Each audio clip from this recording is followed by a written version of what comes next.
Hey guys, it's 3:30 and that means we are starting our Battle of Hogwarts 22nd anniversary tribute. And so I'm just waiting for my friend to get on here in just a second. And we're gonna start the tribute for them. So just waiting. Waiting for people to join as well. I sent a little message in the story. Actually, two messages when I was starting and when like 3 minutes till and all that. So, and here she is. So let's do it.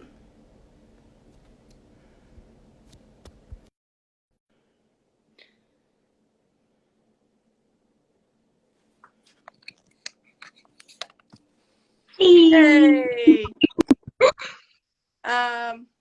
I'm trying to do my thing with the little handle thing I have, the tripod thing. So Oh no. that's why I'm trying to get all of it in there, like so you can see my tone turn and everything, but it's not working too well. So You look awesome. there you go. Okay, my arms start hurting after a while, so we'll just bear with me. But Hmm. welcome to the Battle of Hogwarts 20th anniversary tribute. And I am Britt, or Hufflepuff Britt, or Britt Weasley on YouTube. And this is my friend.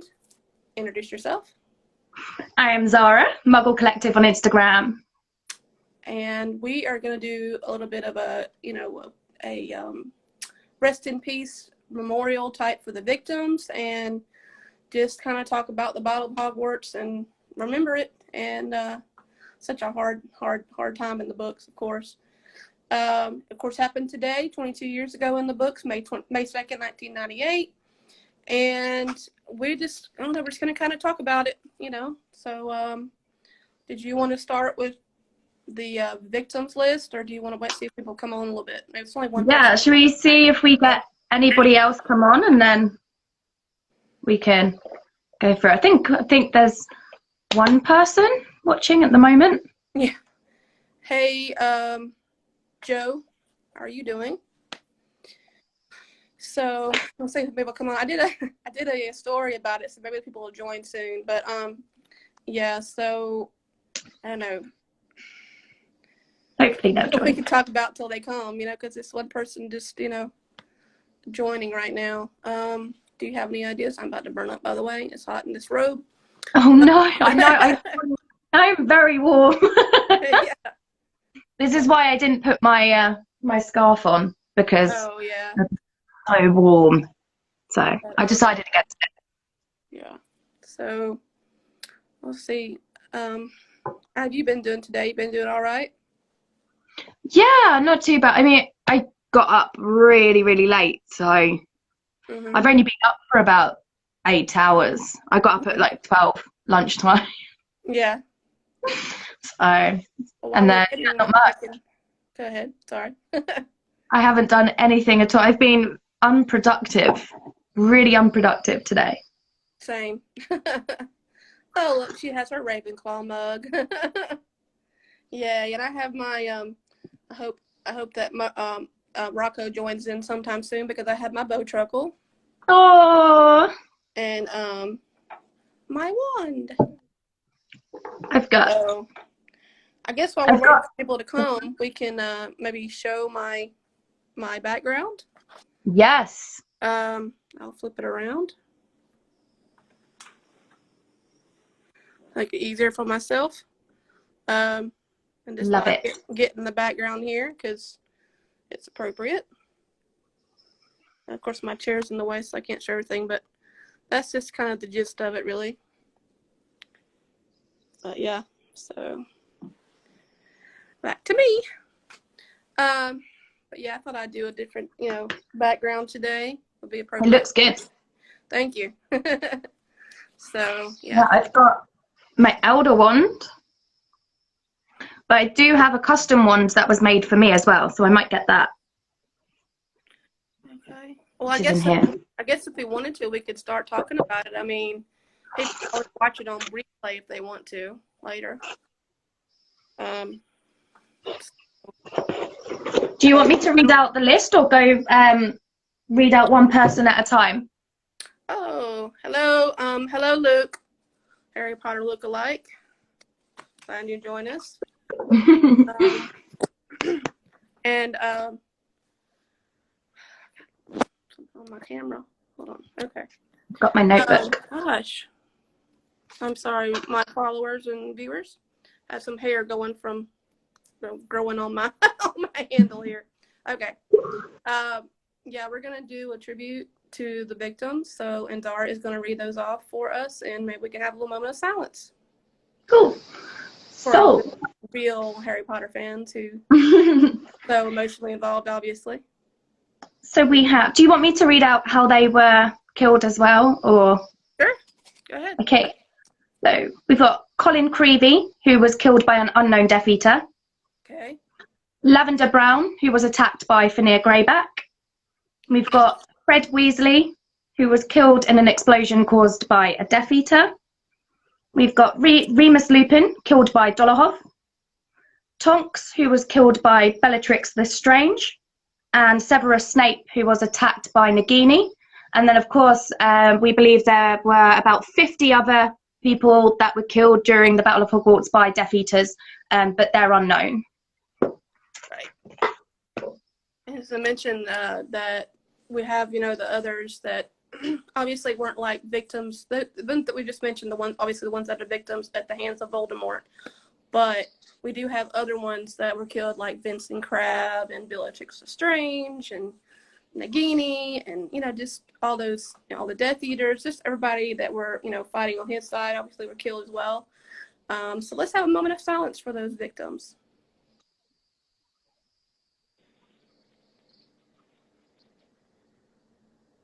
Okay.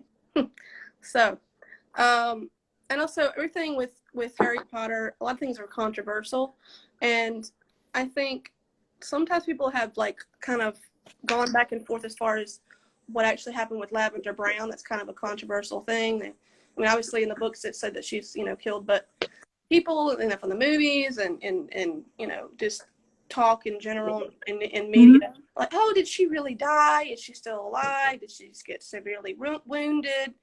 What's your take on that? Or in the comments as well. There's only two, one person, one point. I think she was killed. I think it's very obvious that she was killed. There's no, I feel really bad saying it, but I don't think there's any chance that she would be alive or she would have survived that at all. It doesn't really show a whole lot of stuff in the movies, obviously. Just that she's, and also, I mean, you can tell you can kind of tell that she's dead, but almost in some ways she kind of looks stunned too. Yeah. Just what they show her in the film. But yeah, and obviously, the whole with, the twin thing with Fred and George, that's kind of a very, a big deal in the books as well, in the movies. Obviously, don't get to see much of what happens with Fred, but I don't like that either. I feel like Fred deserved to have a better ending. Yeah. Than what he was given. I agree. On that note, what's one that you probably got the most emotional reading about or seeing on film? For me, it would have been Tonks and Lupin. Tonks and Lupin. Mine, that when I read the Deathly Hallows book, and Fred died, that was probably one of the first times that I really, really got emotional and cried during the book. So for me, it would be Fred Weasley. Yeah. So, yeah, I mean, you get so, emotionally involved, and it's hard not to want to cry, Yeah. I know when I think go ahead. I think for me it's because Tonks and Remus had just had a child. Mm-hmm. I felt like it was full circle with Harry and his parents and how they died fighting Voldemort, and now Remus and Nymphadora have gone pretty much the same way, and they've left a child behind. And it was like the story was ending, but it was beginning again because there was a child without parents, an orphan. Yeah, I had to take my my selfie stick off because my arm was about to throb. I'll just do this, do what I can. So anyway, but yeah, it's just very, very, very sad for sure. When I saw the deaths on the screen, it was even, I think, even harder, to see actual, the actual actors, portraying the characters dying, and on screen, and you get so, I think, emotionally involved when you see them like that. Oh, absolutely. They've grown up on that set. They've grown up with these people. Yeah. They were children, and all of a sudden they're having to deal with these characters who they've known from the 10, 11 years old dying. And it must have been emotional. And I know it was emotional for the twins especially. They had him lay down and pretend to be dead, and then brought George in, and he broke down in real tears because it was like seeing his twin in real life gone, and he broke down like real tears. It got to him so much. It's crazy. Really is. I mean, and I think for James and Oliver Phelps playing those roles, and then actually thinking that hi guys, hey everybody, thanks for joining us. Hi Prongs is watching. yeah she's alive. Hello.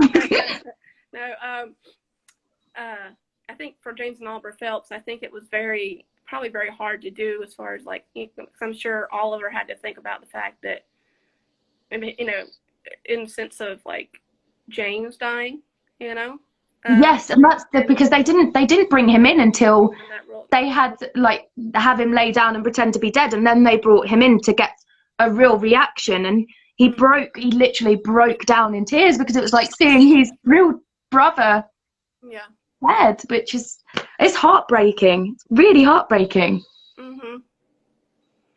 Yep. Oh, and by the way, I'm not tearing up. I just what? I am. I'm tearing up. In case you thought I was at that moment. No, I mean, it is emotional, obviously, but especially for us hardcore fans who are watching right now.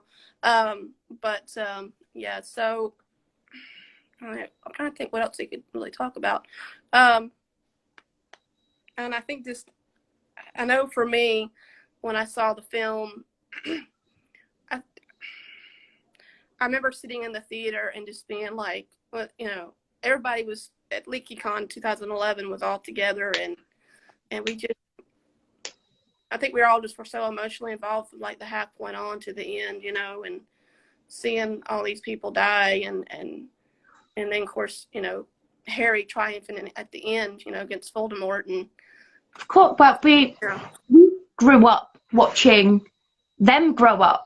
And we invest a lot of our emotions and our time into these characters.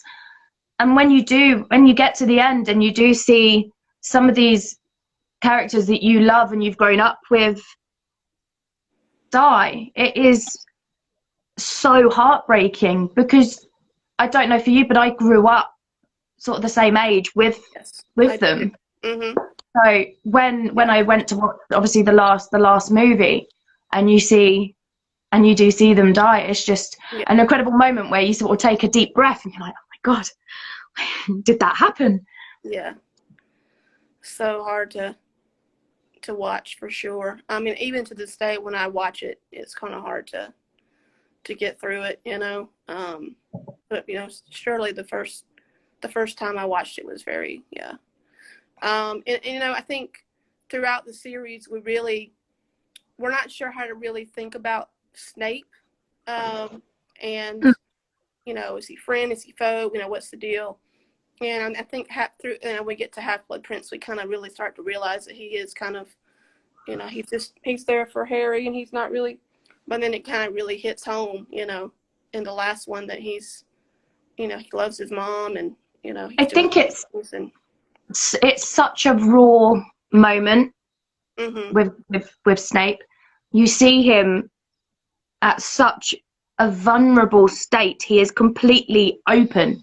I mean, he's crying and he's asking Harry, to take his tears. And he was a teacher, Harry was taught by this man who is now showing him his most vulnerable side and his last moments of life.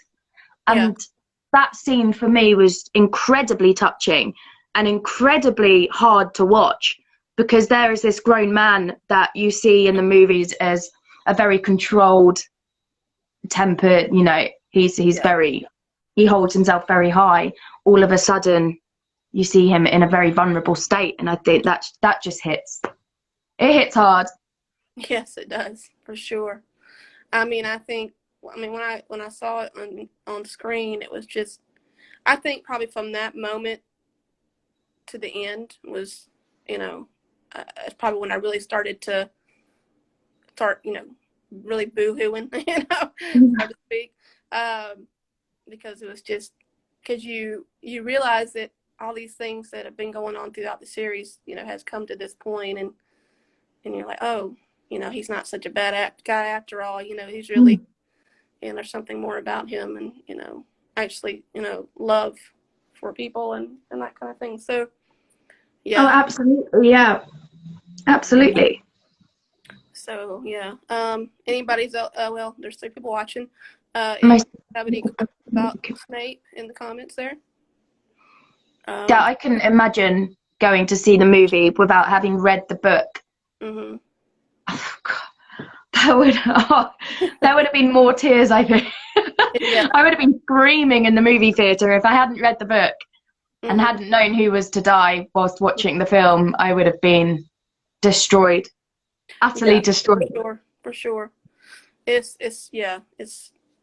I mean, I was with people that are, when I went to see it the first time, I was with, you know, Leaky Khan and people that went were people that were at the actual convention, and I think it was just, you can hear the emotions in the theater. Yeah. Clearly, you know, if they like someone killed a bad guy or somebody, you know, whatever, that, you know, they might hear a cheer or woohoo, they triumph, or, you know, over something, you know, or, you know, the big Ron and Hermione kiss, or, you know, just different things, and then you would hear people crying, and just, I mean, the tears, the moans, the groans, when, you know, during all the deaths and the, you know, the big climactic parts of the movie or in the book.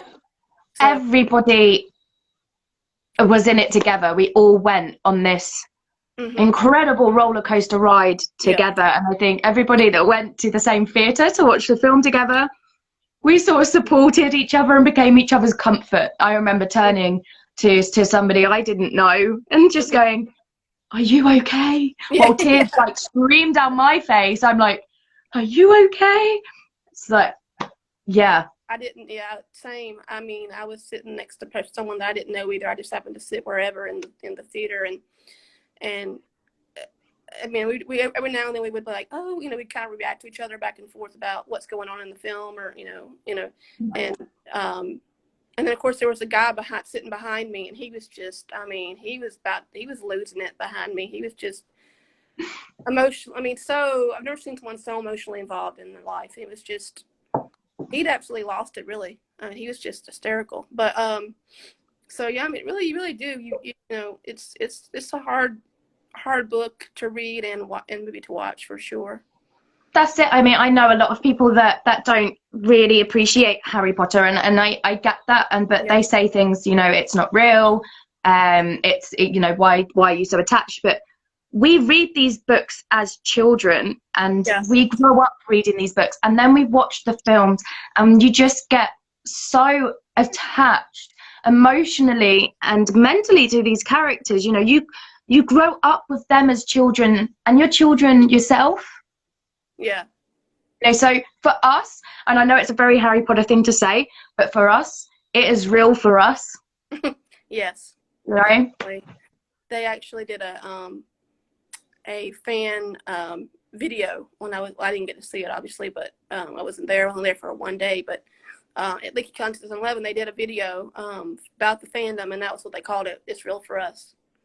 And it's true. It is. It's real to us. It really is. So it's just, you know, hard to deal with. Yeah.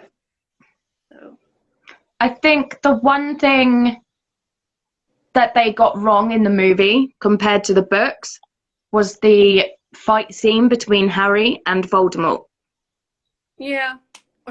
Well, I mean, well, the death of him in general in the movie was very hard to watch because Yeah. it was almost like he was when he started to like die. It was like he was becoming like paper mache. That's what Yeah. it looked like, but he was disappearing. Yes. You know, But like the thing is, Harry is so Harry is naturally sassy. And in the book, he was ripping, like literally ripping. He was sassing Voldemort whilst yeah, yeah. you like dueling him. And everybody, the whole school surrounded them in a circle. So the whole school saw him defeat Voldemort and he got the appreciation he deserved. In the Yeah. movie, nobody saw it. Mm-mm. And you didn't see Harry get any appreciation at all. Whereas in the book, everybody swarms and is clapping and cheering and hugging him. But in the movie, there's like, oh well, yeah, you defeated him. Okay. Yeah. I think. Do I you want mean, a medal? I think I would like to. Yeah, I agree. I agree with you. I have to say, I would much rather have seen a much more of a celebration than there was in the film. It's almost like when they got to the part where they were all in the Great Hall after the last Horcrux was destroyed by Neville and Harry defeats Voldemort and everything's over with. It's just kind of like sitting around, or they might be putting, getting rid of the ones that have died, all the victims and that kind of thing, and getting them ready for burial. But it was just kind of like, yeah, we had a long day, Yeah, there was just, I mean, there just, for me, there wasn't enough emotion Yeah. in that end scene for me personally. Mm-hmm. I would have liked to have seen more reaction to what had just happened, because it was almost like there was no reaction from anybody really. Yeah. I mean, a couple of people looked over and smiled, and yeah, that was it. I mean, you have obviously the Weasleys who are comforting each other, which was incredibly sad, but there was just not enough reaction or emotion in that scene whatsoever. it's kind of funny. They were talking, I think it was Bonnie that was saying that, Bonnie Wright that plays Jenny, she was saying that I think they were just trying to do like certain takes for that scene, and the scene that they ended up getting was just them like kind of just hanging out really, and that's the footage that they ended up using for that scene where the Weasleys are just like sitting around, and Julie or excuse me, Molly and Jenny are just put their heads together and all that. So that's what they used. But yeah, I would much have let her seen more of a response to the ending of the battle. Definitely. I mean, there's this like 16, 17-year-old boy Mm-hmm. that has just spent his entire childhood being chased by Voldemort, nearly being killed by him every single year he goes to school. In his last year, he defeats one of the biggest bad guys, and there's no reaction. Mm-hmm. Yep. And he's just spent his entire childhood from 11 years old. I know. Undercover Squib says, have you noticed in the film that during the first duel between McGonagall and Snape deflects Minerva's spell to the Carrows before fleeing? Yes, so he stuns them both. Mm-hmm. And then leaves. He stunned because he didn't want to leave, but leave the Carrows there with the students. Mm-hmm. So he stunned both of them.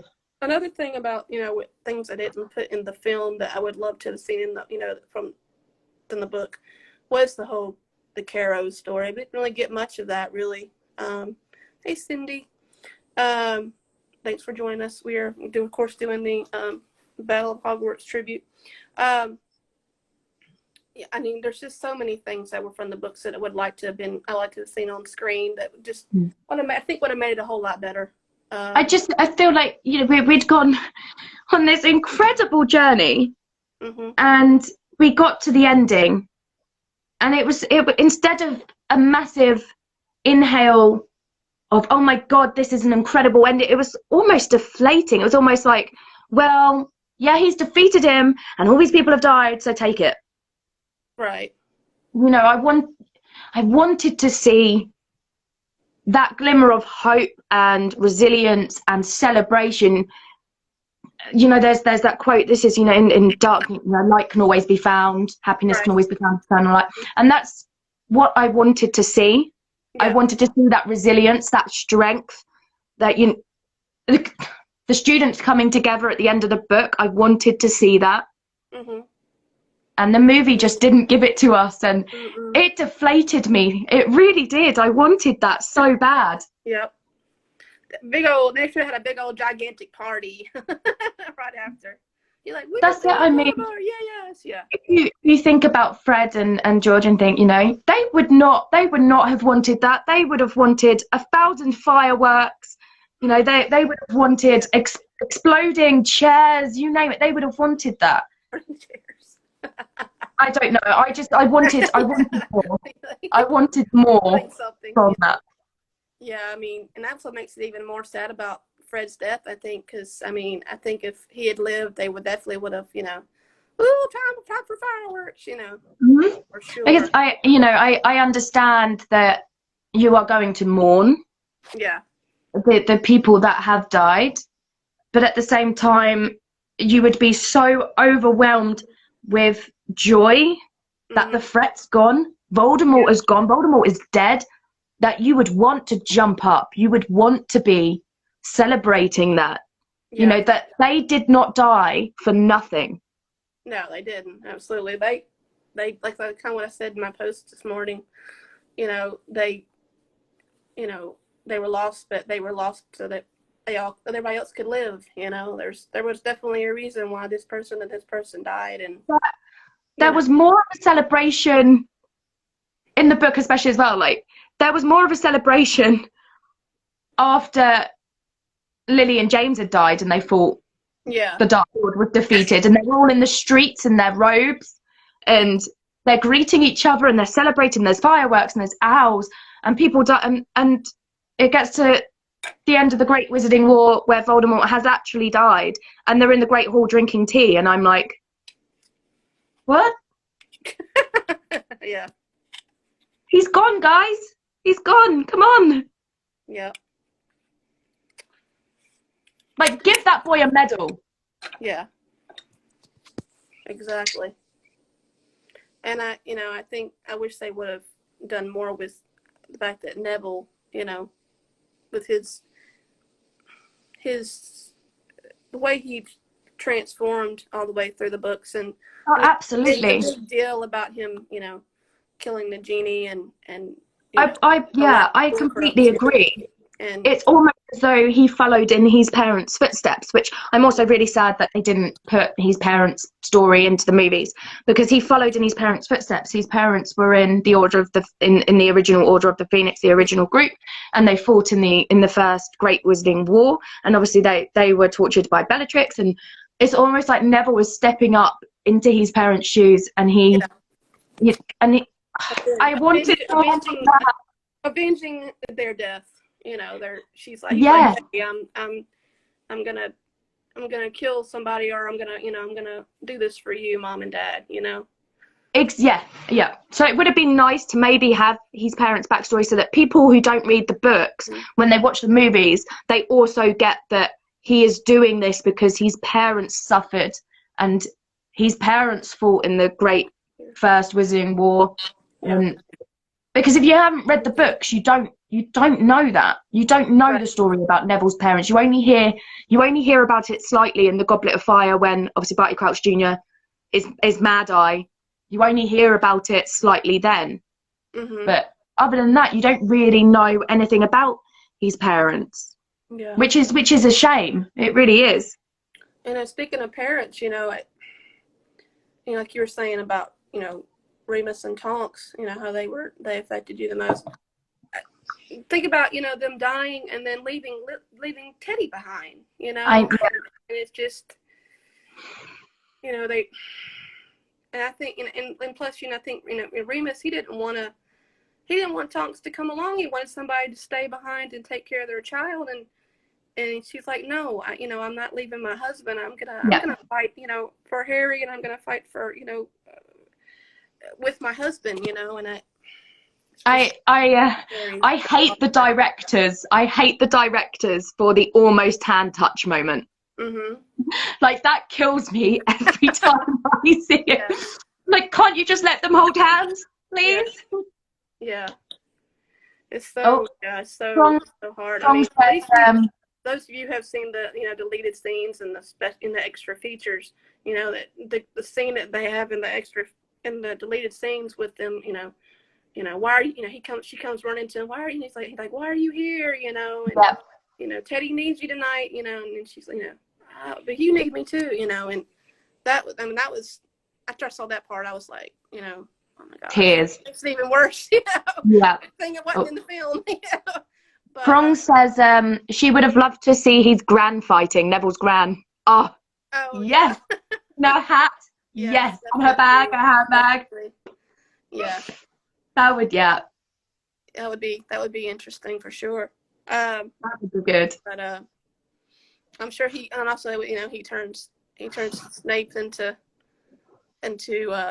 his grandmother's clothes, in the third one, and he probably hadn't looked at his grandma the same ever since, but it would be neat to see her fight as well. I mean, the fighting between the characters that you don't get to see in the film is also it's kind of disappointing as well. There's lots of things that you don't get to see, and it's just like, no, I want more. No, yeah, absolutely. I know that they couldn't. They already split the film obviously into two parts, so I know that they couldn't obviously include everything. But I feel like there are critical things in the books that really needed to be in those films to really grasp what was going on, especially for those, because I know that not everybody reads the books, which is fine. So especially for people that don't read the books, there's so much that they missed out on. Yep.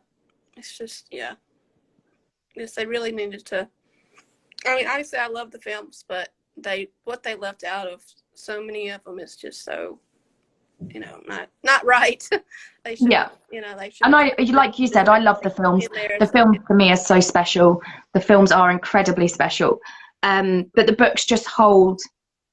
And I think it's standard whenever you read a book series that gets turned into a film series. The books are just that little bit more special than the films will be. Yeah. Personally, I think. Sure. Oh, my arm's getting tired. I have to keep swapping arms because I'm just like, ugh. You're propping it up. Well, I probably would have if I had a pop socket still, but I don't, unfortunately. So, let's see. Hold on. Let me try this real quick. I have a little thing here. Maybe it'll keep it up. Yay! There you go. Okay. So I think gets my little jewelry box. Now you can see my background good too. Okay. So anyway, I think for me as well, Colin Creevy didn't get enough recognition. He was so young. I mean, I know they all were, and there were a lot of people that were young, young fighting, but he was so young, and so much of a life left to live. No, not at all. To be, I mean, it could have been a, really great wizard in the future, and he was so incredibly sweet. Well, he was sweet, probably annoying to Harry. He's annoying but sweet. All those creepy boys. Prongs says if they could do 3.5-hour films for the Lord of the Rings, they could have done for Harry Potter, hands down. I agree. I agree for sure. I mean, how many of you in the comments right now, including me and Zara as well, would probably watch a movie that was 4 or 5 hours long? I know I would. Absolutely. I'm a massive Lord of the Rings fan, so I watch the extended editions of Lord of the Rings, which are incredibly long, and I can sit through those, and I've done a marathon of those. So give me a Harry Potter 15-hour movie. Bring it on. I want every detail. I want every single detail in this movie. I will watch this. I'll be sitting down. I'll be watching this. Yeah, I don't know if I could go 15, but I definitely could do 5 for sure. That's probably my limit. But if they put everything in there, then why not? But Yeah, for sure. I mean, back to, Colin's death. Dennis, and I know Dennis probably had to be, really, would have been hard for him to deal with it, especially because it's just, it's that's his brother. It's just like, gosh, family's broken up. Just so sad. Of course. And like you said at the beginning, there are so many other deaths through the other films, Mm-hmm. not just at the Battle of Hogwarts. There are so many other people that were taken. So Dobby. Yeah. Hi, Dobby. Yeah. Oh gosh, don't even get started on Dobby. I mean, he's probably up. Honestly, the more that I think about it, he's probably up there with Fred as far as the ones that killed me. I mean, obviously he, died earlier in the books, but it just you don't. I guess at first, when I first, knew that he was going to die or whatever, I was just like, oh, he's, and then I started thinking about, especially like Hermione's thing about wanting to free all the house elves and I think I I've got. think that the house elves, mean to, other wizards and witches and just wizarding world in general. They're, what they do for them, and so yeah, that was hard to watch for sure. Watcher Talks says, I hope one day they make a Harry Potter miniseries, stretch out all the stories. I agree, definitely. That would be cool. I'm always for anything more Harry Potter, so for sure. Ron says, that's what Shakespeare did, 5-hour-long plays with pauses at times. I'm up for that. Yeah. Oh, I like that. She says, Dobby is free. Bless him. I know, it's just like, oh, so sad. I mean, a lot of people don't like Dobby or the house elves, but people get annoyed by him, I guess, sometimes, like, especially when he talks in third person, but I mean, it's just him dying. It's very hard to read and watch for sure. I don't know if I've told you, but I think I told Alex about what happened when I saw Dobby died in the theatre. What happened? So I'm going to build this up, okay? So before I say it, before you hate me, when I'm nervous or I'm upset, yeah, or anxious, I laugh. Mm-hmm.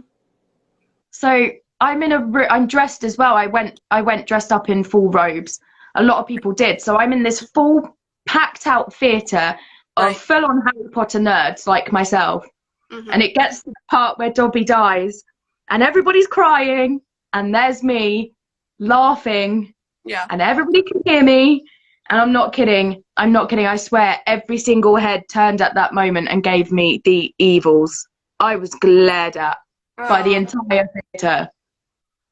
Oh, you said you dressed in full robes. I did that too. So, I mean, it's, nothing wrong with that for sure. I must have looked like such a traitor.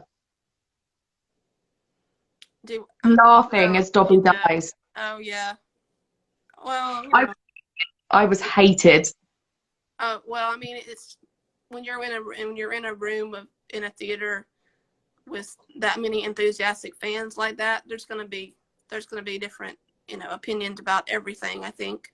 But yeah, it happens, I guess. But it's all good. No worries. But no, I actually did talking about the house elves. I actually did when I went to Conjuration, not this past year, but the year before that, I did a panel just about spew and about house elves, and so I'm very much in support of them getting free and stuff. I think we had we might have a little bit of differences how we thought about things, but that's okay. I had like a little spew thing here, but it seems to have disappeared. I had like a little spew badge, but I think I've hidden it too well. Mhm. I'll find it later. Found it. Oh, here it is. It'll be backwards though. I have one too. Hold on.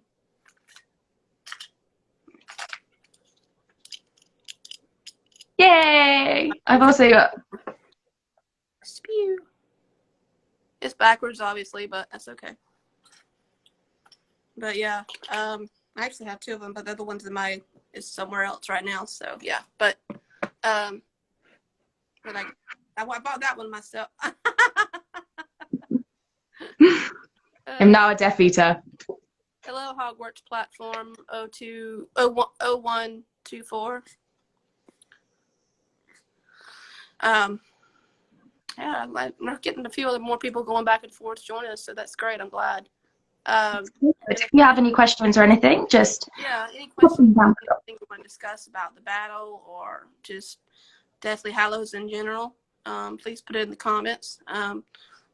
If you're just joining us, I'm Britt and this is Zara, and we're of course talking about the Battle of Hogwarts and the 22nd anniversary of it. So, so like I said, if you want to say anything, put it in the comments and we'll talk about it. I'm trying to think. We've covered all the different victims and their stories, really. Who have we forgotten? I can't remember did we forget anybody? I don't think. I mean, we haven't really talked. We've talked a little bit about Lavender. Yeah. Who was obviously attacked by Fenrir Greyback. The Remus and Tonks.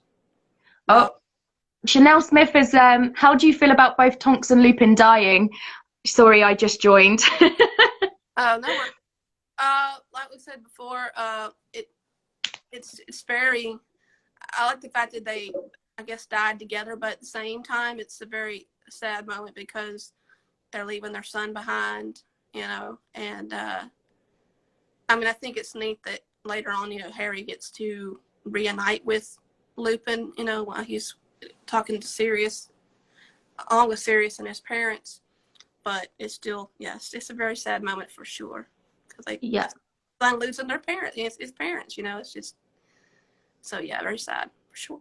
Sure. Like I said before, Lupin and Tonks' death was the worst one for me personally, as Britt just mentioned, because they just had a son, and it just felt like Harry's parents dying all over again and leaving a child without parents. He's an orphan.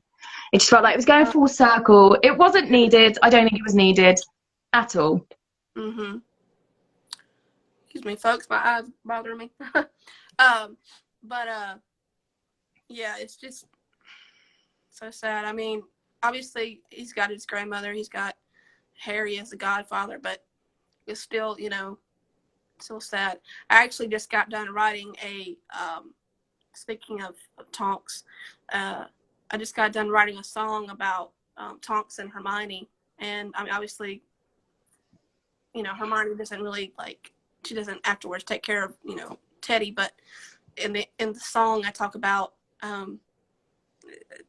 in reference to Tong talking to Hermione saying, I guess behind the grave, from the grave, take care of my son, and I think, in my mind, I think maybe after the battle and everything, gets back to normal, I'm sure at some point, Hermione and Ron probably would, help take care of Teddy on occasion, I'm sure he would probably come to the Burrow. I hope so. I hope so. And, kind of act like another, like he has another family, which he does, but, for real, so.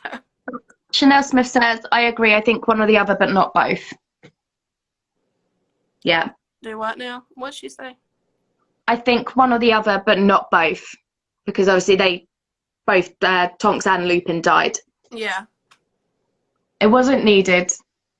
They did not have to kill both of them. Mm-mm. But it made an impact, and that's, as a writer, I think that's what you want. You want the reaction from the audience that is reading it. You want the emotion, you want the reaction, and it worked. Yep. Oh yeah, I mean, those books definitely,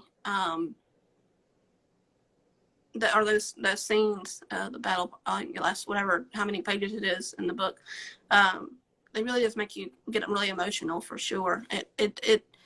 J.K.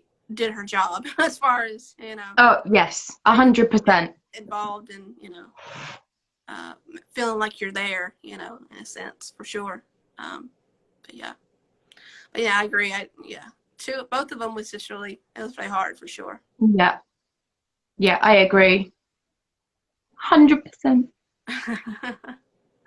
My favorite. I think because Tonks is my favorite character as well. So yeah. But trying to think what else we could talk about. I don't even know how much longer we have. We have just an hour to. I think we've only got about 15 minutes left. Okay. Trying to think. What is there anything you'd like to add, or that you'd like to talk about in general, or anybody in the comments? It's yeah, I kind of prepare when I do these lives on the spot, or like right then. So I just kind of go with it, but kind of wing it, I guess, so to speak. But yeah, anybody else has anything they want to talk about in the 15 minutes we have, let's just do it. But yeah. So but I don't know. I think it's harder this year to. But I know because Harry Potter is obviously not real, but with the pandemic that's going on at the moment, I don't want to really bring it in, but obviously you sent me a post and I saw the post that J.K. Rowling put onto Twitter saying that she wasn't going to apologise for any of the deaths this year because we were losing too many people in the real world because of the pandemic. So I think personally, I just want to say also that we send, both of us, me and Britt, I mean, we've talked about it a few times, we send so much love and lumos to everybody who is affected by COVID-19, who's affected by the pandemic. But I think it's also good to take yourself away from that. And for us going into the Harry Potter world and celebrating it and talking about it and taking this day is such a good distraction. And I think it just brings us all together, which is what we wanted. But yes, yeah, I'm sending a lot of love, I know Britt will be sending a lot of prayers to everybody as well who's affected. So yeah, I just want to send all my love to everybody that's struggling at the moment, and we love you all. Definitely, I agree. I mean, it's it is kind of, I guess, yes, no, I can agree with what JK was doing with her tweet. I mean, I guess, and it's nice. It's nice that she is thinking about what's going on now, but at the same time, I kind of had mixed emotions about the tweet because I kind of wanted her to say something about, the battle. Yes. Like, I think everybody expected it. We expect it every year.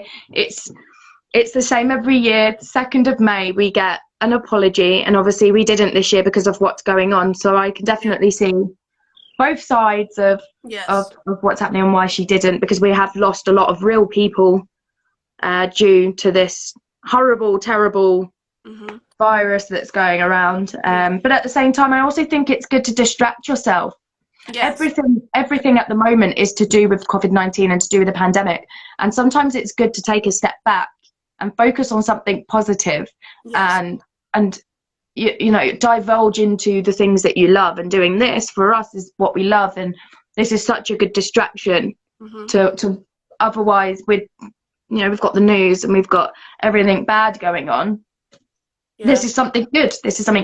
So how much more time we have? I was going to do kind of something at the end. How much time do we have? I think it's 20 past, so we've probably got about 10 minutes. Okay. Back to that. When I first started reading the tweet, I was like, oh, she's acknowledging him, and then she went to the, but you're saying, I mean, I agree with what she ended up doing in the end, because it probably would be very hard for people to like think about Battle of Hogwarts when it is such a hard time right now. But I also agree with what you're saying. I mean, it's a good distraction to think about, that Harry triumphs over Voldemort, and they're the good guys win, so to speak. But absolutely, so I mean, I think more so, I think what she did with the tweet is, was really good. How she handled it. So Yes. But I really hope that she, I mean, I know there's probably a few people, but I really hope she doesn't get too many people commenting hate on her tweet, oh, because yeah. I know during obviously with everything that's going on and things, like, I really hope she doesn't, but I know there are people out there that are very self-centered and will, but we send everybody love, and we send JK Yeah. lots of love as well. So Yes, definitely. Thank you, JK. Yeah. What she did with the last book was just, you know, she really did tie up all the loose ends and made us feel things. You know, I say more so tears than either happy tears or sad or bad tears, but yeah, I mean, it's so yes, it's good to. So I'm glad that we can focus on the positive with daughter during this hard time. So yeah, but if you want to end it here, we can. I only have a few minutes left. yeah, absolutely. I think Perhaps, we've Zara, do you have your wand about somewhere? Do you have it? Okay. We're gonna. We did do a moment of silence earlier. The ones that were here for that. But I just wanted to raise our wands, if we could, in honor of the victims that died in Deathly Hallows and during the Battle of Hogwarts. So yes, raise your wands if you will. If you have one with you nearby, please do it while watching with us. You know, so you can't see you, but you know, it's their spirit. So yes, raise your wands for the victims for sure. And we might be chatting later. We don't know. So, but thank you for joining us for the Battle of Hogwarts 22nd anniversary. And we will see you guys later. Lumos and Nox.